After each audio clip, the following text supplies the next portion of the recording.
Praise the lord everyone. Bible reading in 6 months. Day 123, 123వ రోజు, May 3, రెండవ భాగంగా ఇర్మియా గ్రంథం 17వ అధ్యాయం నుండి చదువుకుందాం. మీరు ఎవరైనా ఫస్ట్ టైం ఛానల్ చూస్తుంటే కనుక ప్లీజ్ సబ్స్క్రైబ్ చేసుకునండి.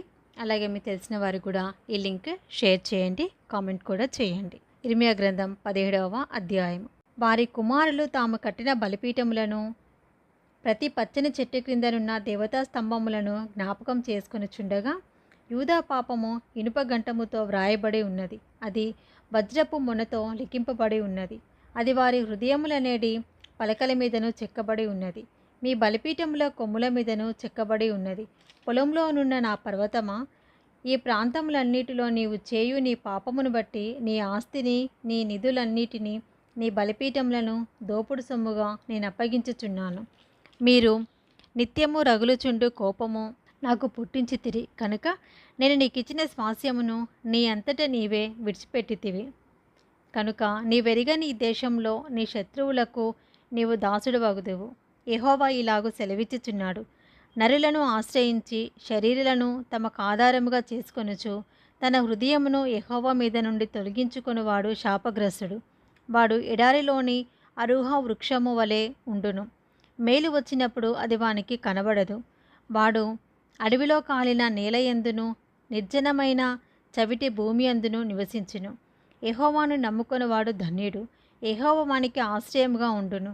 వాడు జలముల యొద్ద నాటబడిన చెట్టు వలె ఉండును. అది కాలువల ఓరెను దాని వేళ్ళు తన్నును. వెట్ట కలిగినను దానికి భయపడదు. దాని ఆకు పచ్చగా నుండును. వర్షం లేని సంవత్సరమున చింత నొందదు, కాపు మానదు. హృదయము అన్నిటికంటే మోసకరమైనది, అది ఘోరమైన వ్యాధి కలది. దాన్ని గ్రహింపగలవాడెవడు? ఒకని ప్రవర్తనను బట్టి వాని క్రియల ఫలము చొప్పున ప్రతీకారము చేయుటకు యెహోవాను నేను హృదయమును పరిశోధించువాడను, అంతర్యంత్రములను పరీక్షించువాడను.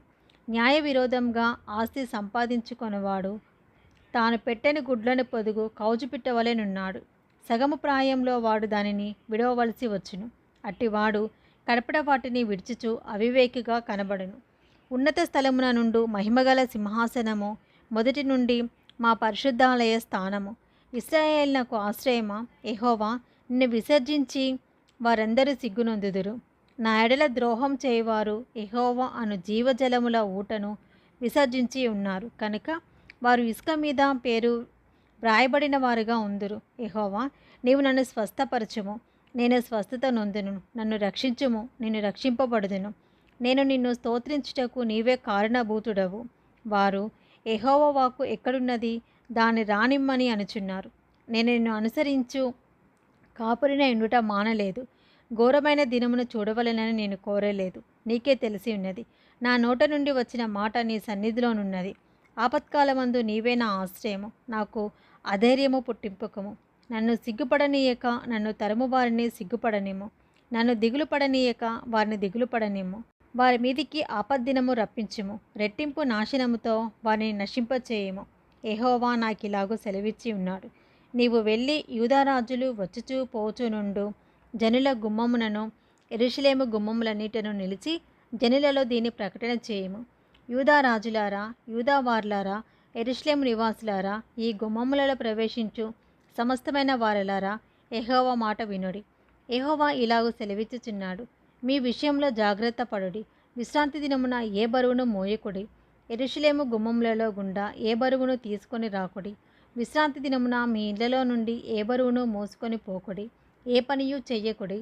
నేను మీ పితరులకు ఆజ్ఞాపించినట్లు విశ్రాంతి దినమును ప్రతిష్ఠిత దినముగా ఎంచుడి. అయితే వారు వినకపోయిరి, చెవిని పెట్టకపోయిరి. వినకుండాను బోధనందకుండాను ముందుకి తిరిగిరి. మరియు యెహోవా ఈ మాట సెలవిచ్చెను. మీరు నా మాట జాగ్రత్తగా విని విశ్రాంతి దినమున ఏ పనియూ చేయక దాన్ని ప్రతిష్ఠిత దినముగా నుంచి విశ్రాంతి దినమున ఈ పట్టణపు గుమ్మములో గుండా ఏ బరువును తీసుకొని పోకుండా ఎడల, దావీదు సింహాసనమందు ఆసీనులై రథముల మీదను గుర్రముల మీదను ఎక్కువ తిరుగుచునుండు రాజులను, అధిపతులను ఈ పట్టణపు గుమ్మములలో ప్రవేశింతురు. వారును వారి అధిపతులను, యూదావారును, యెరూషలేము నివాసులను ఈ పట్టణపు గుమ్మములలో ప్రవేశింతురు. మరియు ఈ పట్టణము నిత్యము నిలుచును. మరియు జనులు దహన బలులను, బలులను, నైవేద్యములను ధూపద్రవ్యములను తీసుకొని యూదా పట్టణంలో నుండి, యెరూషలేము ప్రాంతంలో నుండి, బెన్యామీను దేశంలో నుండి, మైదానపు దేశంలో నుండి, మన్యంలో నుండి, దక్షిణ దేశంలో నుండి వచ్చిదరు. యెహోవా మందిరమునకు స్తుతియాగ ద్రవ్యములను తీసుకొని వచ్చిదరు. అయితే మీరు విశ్రాంతి దినమును ప్రతిష్ఠిత దినముగా నుంచి ఆ దినమున బరువులు మోసుకొనుచు యెరూషలేము గుమ్మములో ప్రవేశింపకూడదని నేను చెప్పిన మాట మీరు వినని ఎడల నేను దాని గుమ్మములను అగ్ని రగులు పెట్టెదను. అది యెరూషలేము నగరులను కాల్చివేయును. దానిని ఆర్పుటకు ఎవరికిని సాధ్యము కాకపోవును. ఇర్మియా గ్రంథం 18వ అధ్యాయము. యెహోవా యొద్ద నుండి ఇర్మియాకు ప్రత్యక్షమైన వాక్కు. నీవు లేచి కుమ్మరి ఇంటికి పొమ్ము, అక్కడ నా మాటలు నీకు తెలియచేతును. నేను కుమ్మరి ఇంటికి వెళ్ళగా వాడు తన సారె మీద పని చేయుచుండెను. కుమ్మరి జిగటమట్టితో చేయుచున్న కుండ వాని చేతిలో విడిపోగా ఆ జిగటమన్ను మరలా తీసుకొని కుమ్మరి తనకు యుక్తమైనట్టుగా దానితో మరొక కుండ చేశాను. అంతటా యెహోవాకు నాకు ప్రత్యక్షమై ఇలాగు సెలవిచ్చెను. ఇశ్రాయేలు వారులారా, ఈ కుమ్మరి మట్టికి చేసినట్లు నేను మీకు చేయలేనా? ఇదే యెహోవా వాక్కు. జిగటమన్ను కుమ్మరి చేతిలో ఉన్నట్టుగా ఇశ్రాయేలు వారులారా, మీరు నా చేతిలో ఉన్నారు. దాన్ని పెళ్ళగింతుననియు, విరగగొట్టుదుననియు, నశింపచేయుదుననియు ఏదో ఒక జనమును గూర్చి గాని రాజ్యమును గూర్చి గాని నేను చెప్పి ఉండగా, ఏ జనమును గూర్చి నేను చెప్పి తినో ఆ జనము చెడుతనము చేయుట మానినెడల నేను వారికి చేయనుద్దేశించిన కీడును గూర్చి సంతాపపడుదును. మరియు కట్టిదననియు నాటిదననియు ఒక జనమును గూర్చి గాని రాజ్యమును గూర్చి గాని నేను చెప్పి ఉండగా ఆ జనము నా మాట వినకుండా నా దృష్టికి కీడు చేసినడలా దానికి చేయదలసిన మేలును గూర్చి నేను సంతాపపడుదును. కాబట్టి నువ్వు వెళ్ళి యూదా వారితోనూ యెరూషలేము నివాసులతోనూ ఇట్లనము, యెహోవా సెలవిచ్చిన మాట ఏదనగా, మీ మీదికి తెచ్చుటకై నేను కీడును కల్పించుచున్నాను. మీకు విరోధముగా ఒక యోచన చేయుచున్నాను. మీరందరూ మీ మీ దుష్ట మార్గములను విడిచి మీ మార్గములను మీ క్రియలను చక్కబరుచుకొనుడి. అందుకు వారు, నీ మాట నిష్ప్రయోజనము, మేము మా ఆలోచనల చొప్పున నడుచుకుందము, మేమందరము మా మూర్ఖ హృదయము చొప్పున ప్రవర్తించుదము అని అందరు. కావున యెహోవా ఇలాగూ సెలవిచ్చుచున్నాడు, అన్యజనులను అడిగి తెలుసుకొనుడి, ఇట్టి క్రియలు జరుగుట వారిలో ఎవడైనా వినెనా? ఇశ్రాయేలు కన్యక బహుఘోరమైన కార్యము చేసి ఉన్నది. లెబానోను పొలములోని బండ మీద హిమముండుట మానున?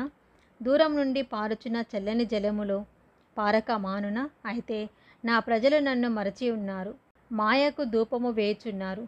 మెరక చేయబడిన దారిలో తాము నడవవలెనని పురాతన మార్గములైన త్రోవలలో తమను తాము త్రొట్టిల్ల చేసుకొనుచున్నారు.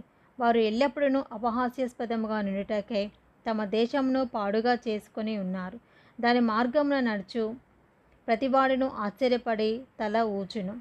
తూర్పు గాలి చెదరగొట్టినట్లు వారి శత్రువుల ఎదుట నిలవకుండా వారిని నేను చెదరగొట్టెదను. వారి ఆపద్దినమందు వారికి విముఖుడనై వారిని చూడకపోవుదును. అప్పుడు జనులు ఇర్మియా విషయమై యుక్తిగల యోచన చేతము రండి. యాజకుడు ధర్మశాస్త్రము వినిపించక మానడు. జ్ఞాని యోచన లేకుండా నుండడు. ప్రవక్త వాక్యము చెప్పక మానడు. వాని మాటలలో దేనిని వినకుండా మాటలతో వాని కొట్టుదము రండి అని చెప్పుకొనుచుండేది. యెహోవా, నా మొర ఆలకించుము, నాతో వాదించు వారి మాటను వినుము. వారు నా ప్రాణం తీయవలెనని గుంట త్రవ్వి ఉన్నారు. చేసిన మేలునకు ప్రతిగా కీడు చేయవలెనా? వారికి మేలు కలగవలెనని వారి మీద నుండి నీ కోపము తప్పించుటకై ఏ సన్నిధిని నిలిచి నేను వారి పక్షముగా మాట్లాడిన సంగతి జ్ఞాపకం చేసుకొనుము. వారి కుమారులను క్షామమునకు అప్పగింపుము, ఖడ్గబలమునకు వారిని అప్పగింపుము. వారి భార్యలు పిల్లలు లేనివారే విధవలరగుదురుగాక. వారి పురుషులు మరణహతులగుదురుగాక. వారి యవ్వనులు యుద్ధంలో ఖడ్గం చేత హతులగుదురు కాక.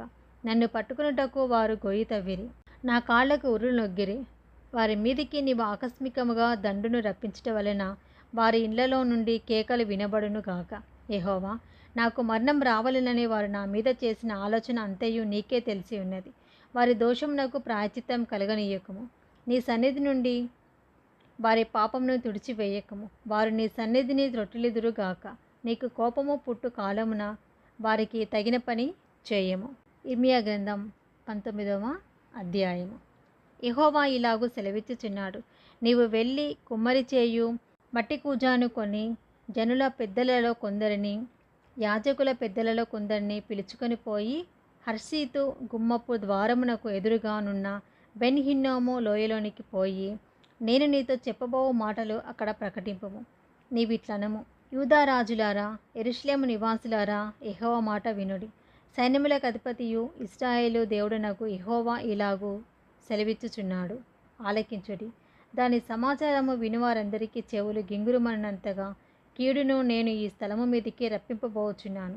ఏలయనగా వారు నన్ను విసర్జించి ఈ స్థలములలో అపచారం చేసి ఉన్నారు. వారైనను వారి తండ్రులైనను యూదారాజులైనను ఎరుగని అన్య దేవతలకు దానిలో ధూపము వేసి నిరపరాధుల రక్తము చేత ఈ స్థలమును నింపిరి.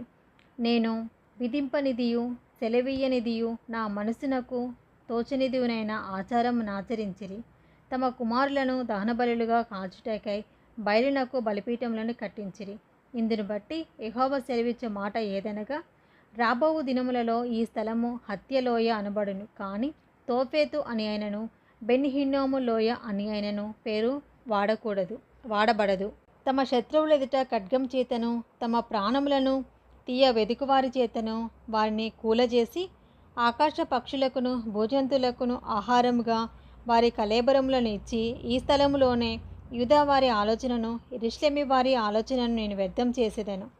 ఆ మార్గమున పోవు ప్రతివాడును ఆశ్చర్యపడి దానికి కలిగిన ఇడుమలన్నిటిని చూచి అపహాస్యము చేయనంతగా ఈ పట్టణమును పాడుగాను అపహాస్యాస్పదముగాను నేను చేసేదను.